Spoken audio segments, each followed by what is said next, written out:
تو یہ رمضان اللہ کی رحمتوں کو لینے کا مہینہ آ رہا ہے، اس میں فرض 70 فرض کے برابر ہو جائے گا، نفل فرض کے برابر ہو جائے گا، تراویح کے ہر سجدے پہ 1500 نیکی لکھی جائے گی، اور تراویح کے ہر سجدے پر جنت میں ایک محل بنے گا جس کے 60,000 سونے چاندی کے دروازے ہوں گے۔ کتنی بڑی کمائی ہو گئی۔ پہلے دن تو بڑے نمازی آئیں گے، تراویح بھی پڑھیں گے، اگلے دن ایک صف گئی، اگلے دن دوسری صف گئی، اگلے دن تیسری صف گئی، پھر خالی۔ یہاں طٰہٰ مسجد کافی بڑی ہے، ادھر وہاں باہر ایک بورڈ لگ جائے کہ یہاں تراویح پڑھنے والے کو 150 روپے فی سجدہ انعام دیا جائے گا، تو ایتھے ڈنڈے سوٹے نہ لڑائیاں ہونیاں تھارا لینا سے، اوتھے ہی بندے چڑھے ہوں، دادے نانے بھی اٹھا کے لے آئیں گے، اٹھی دادا تینوں لے چلنا نماز پڑھائیں، اور تمہارا رب اور میرا نبی اور آپ کا نبی اور کائنات کا نبی وعدہ کر رہا ہے کہ تم ایک سجدہ تراویح کا دو، اللہ تمہیں 1500 نیکی عطا فرمائے، اور صرف نیکی نہیں، اس کے ساتھ تمہارے لیے جنت میں ایک گھر بنائے گا جس کے 60,000 سونے چاندی کے دروازے ہوں گے۔ وہ گھر کتنا بڑا ہوگا؟ تو جو نہ پڑھا، جس نے نہ پڑھی تو 60,000 ضائع کر دی ہیں، اور جو 8 پڑھ کے چلا گیا تو 24 سجدے اس نے ضائع کیے، ہر سجدے کی 1500 نیکی اس نے ضائع کی، اور 24 محل اس نے ضائع کر دی، اور آخری رات کی بخشش سے محروم ہو گیا۔ آخری رات اللہ فرماتا ہے رات کی تراویح دن کے روزے کے بدلے میں نے انہیں معاف کر دیا ہے۔ تو رمضان کو بھائیو اللہ کی رحمتوں کے لینے کا اور دعوت کے کام کے دنیا میں زندہ کرنے کا یہ ذریعہ بناؤ۔ یہ بہت بڑا سبب، چونکہ شیطان قید ہو جاتا ہے، دوزخ کے دروازے اللہ بند کر دیتا ہے، پہلے آسمان پہ اللہ کا عرش آ جاتا ہے اور اللہ اعلان کرتا ہے مانگنے والے آ جاؤ، لینے والے آ جاؤ۔ تو تراویح میں سستی نہ کرو، افطاری میں احتیاط کرو۔ وہ افطاری میں اتنا کھا لیتے ہیں، اتنا کھا لیتے ہیں، وہ ڈھٹھے پہ ہوں، اٹھا ہی نہیں جاندہ۔ تراویح کہ میں پڑھیے پکوڑے بھی اندر، سموسے بھی اندر، پیس بھی اندر، 7 اپ بھی اندر، روح افزا بھی اندر، اس تو کوئی اور بنا لدی تو وہ بھی اندر، تالی روٹی کھاونی، پیچھے روٹی بھی کھاونی۔ ہن اتنا کھا کے تو عشاء ہی نہیں پڑھی جاندی، تراویح کہ میں پڑھیاں جاؤں۔ احتیاط کرو، تھوڑی سی افطاری کرو، تھوڑی سی، جس سے طبیعت پہ بوجھ نہ ہو۔ مغرب پڑھو، عشاء پڑھو، تراویح پڑھو، پھر کھانا کھا لو۔ لیکن جیسے لوگ حملہ کرتے ہیں دسترخوان پہ، اگر ایسے کرو گے پھر تو تراویح کو نہیں پڑھیاں جاؤں، پھر تو کھانے نال ستے پہ ہوں گے، کھا فنائی پھیر دیں گے۔ تو اپنے پر ظلم نہ کرو، کھجور لو، کوئی اور کوئی ہلکی پھلکی چیز لے لو، پانی پی لو، چائے پی لو، بشاشت کے ساتھ آپ تراویح پڑھ لو۔ اس کے بعد باہیں پوری پرات کھا جاؤ، لیکن روٹی کے پیچھے تراویح ضائع نہ کرو۔ 90% لوگ جو تراویح چھوڑتے ہیں تو ڈھیر کھاون دی وجہ سے اٹھے نہیں جاتے، نیند آ رہی ہوتی، چونکہ سارا دن کا فاقہ ہوتا ہے، ایک دم ان پھر اپنے اندر ڈالتے ہیں تو پھر کہاں پڑا جائے گا۔ تو احتیاط کرو، روزے کا مقصد بھی بھوکا رہنا ہے تاکہ اندر کے فاسد مادے بھی جلیں اور کسی غریب کی غربت کا احساس بھی ہو۔ تو جب تم ہر شے وچ تن چھڈو تو سارے دن کے روزے کا مقصد ہی فوت ہو۔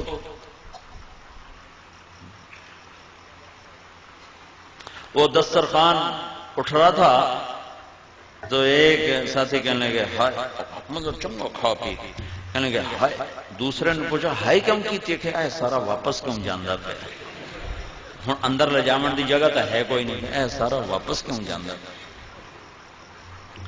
تو گرمی کے روزے آ رہے ہیں، ڈرو نہیں، بھوک سے پیاس سے ڈرو نہیں، اللہ آخرت کی پیاس سے بچائے گا، اللہ موت کے وقت کی پیاس سے بچائے گا، اللہ حشر کی بھوک اور پیاس سے بچائے گا۔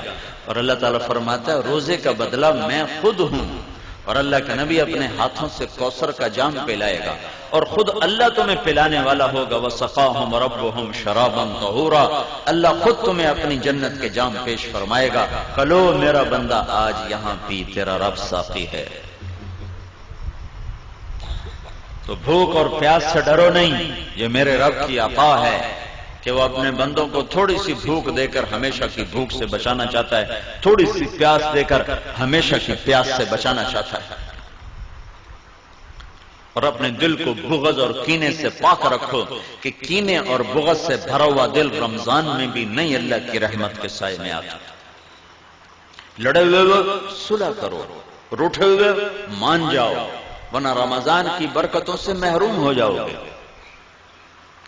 چھوٹے پن جاؤ، نیچے جھک جاؤ، نیچے پڑ جاؤ، تاکہ اللہ پاک پچھلے سال کے سارے گناہوں پر قلم پھیر۔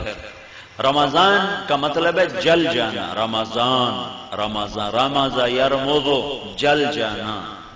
تو رمضان کے مہینے کا نام رمضان کیوں رکھا گیا ہے کہ اس میں اللہ تعالیٰ پچھلے سال کے سارے گناہوں کو جلا کے ختم کر دیتا ہے، اس لیے روزے کے مہینے کا نام رمضان رکھا گیا ہے۔ تو میرے بھائیو، یہ اللہ کے دربار میں کمائی کا سیزن آ رہا ہے۔ رمضان شہر رمضان الذی انزل فیہ القرآن، اسی میں میرے نبی کو نبوت ملی، رمضان میں نبوت ملی۔ ہر نبی کو رمضان میں کتاب ملی۔ یکم رمضان کو ابراہیم علیہ السلام پہ کتابچے آئے، 2 رمضان کو موسیٰ علیہ السلام پہ تورات آئی، 6 رمضان کو داؤد علیہ السلام پہ زبور آئی، 12 رمضان کو عیسیٰ علیہ السلام پہ انجیل آئی، 21 رمضان پیر کی رات میرے نبی پر اللہ کا قرآن آیا اور نبوت کا تاج پہنایا۔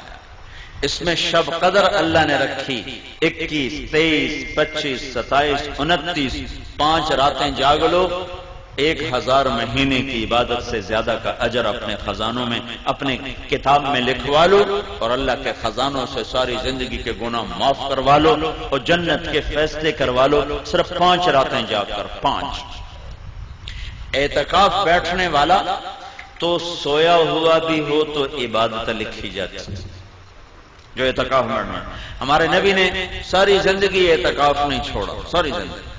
اور جس سال دنیا سے جانا تھا اس سال آپ نے ڈبل اعتکاف کیا، 20 دن کا اعتکاف کیا۔ نہیں، آپ نے 11 ہجری میں آپ کا وصال ہوا ہے تو 10 ہجری کا جو رمضان آیا اس میں آپ نے 20 دن کا اعتکاف فرمایا۔ ہر سال آپ رمضان میں اعتکاف میں بیٹھتے تھے مستقل، اور ایک دفعہ آپ نے اعتکاف اپنا توڑ دیا کسی وجہ سے تو پھر شوال میں آپ نے 10 دن کا اعتکاف فرمایا۔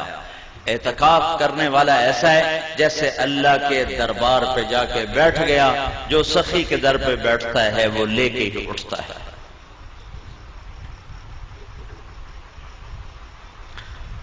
تو رات کی عبادت تراویح کی شکل میں، دن کی عبادت روزے کی شکل میں۔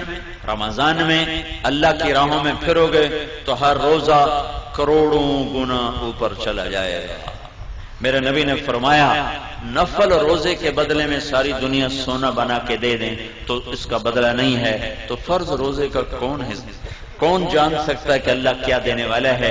میرے نبی نے فرمایا جو رمضان کا روزہ ایسے رکھے کہ کوئی نشہ نہ پیے، کوئی حرام لقمہ پیٹ میں نہ لے جائے، کسی کو زبان سے گالی گلوچ غیبت چغلی شکایت نہ کرے، بہتان نہ باندھے، اور پورے رمضان میں کوئی گناہ نہ کرے، جو ایسا روزہ رکھے گا ہر روزے کے بدلے میں جنت کی 100 حوروں سے اس کی شادی کی جائے گی، ہر روزے کے بدلے، اور ہر روزے کے بدلے میں جنت میں ایک اللہ گھر بنائے گا۔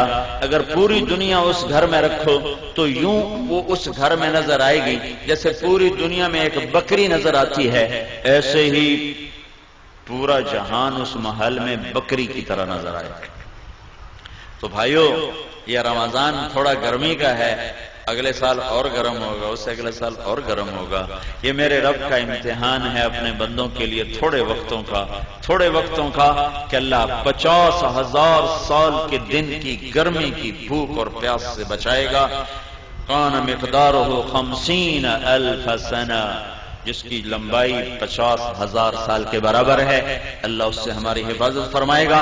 اور باب الریان، جنت کے 8 دروازے ہیں، ایک دروازے کا نام ہے ریان، وہ روزہ رکھنے والوں کے لیے ہے، روزے داروں کو اس سے جنت میں اللہ تعالیٰ داخل فرمائے۔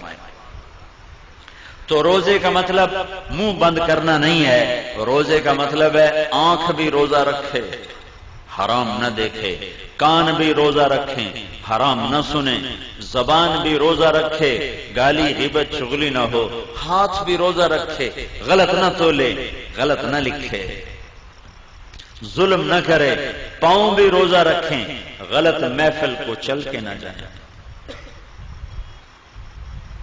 محکمہ جات کے لوگ کتنے لوگ یہاں رمضان آ گیا ہوں رشوت نہیں لینی ہے، رمضان تو پیچھے حلال، رمضان سے حرام ہے۔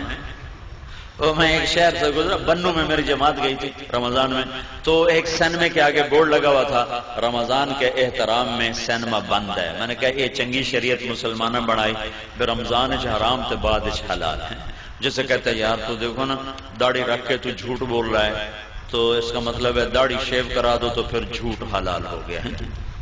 ایک تاجر نے نا ہمارے ساتھ کچھ وقت لگایا، لاہور کا بڑا تاجر، تو اس نے داڑھی رکھ لی، 4 مہینے بعد میں نے دیکھا تو پھر صاف۔ میں نے کہا یہ کیا کیا ہے؟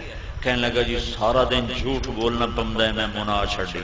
میں کہتا ہوں جھوٹ حلال ہو گیا، ہوں تو تیرے 2 گناہ ہو گئے، ایک داڑھی مناون دا، ایک جھوٹ بولن دا۔ تو رمضان میں حرام اور بعد میں حلال ہے۔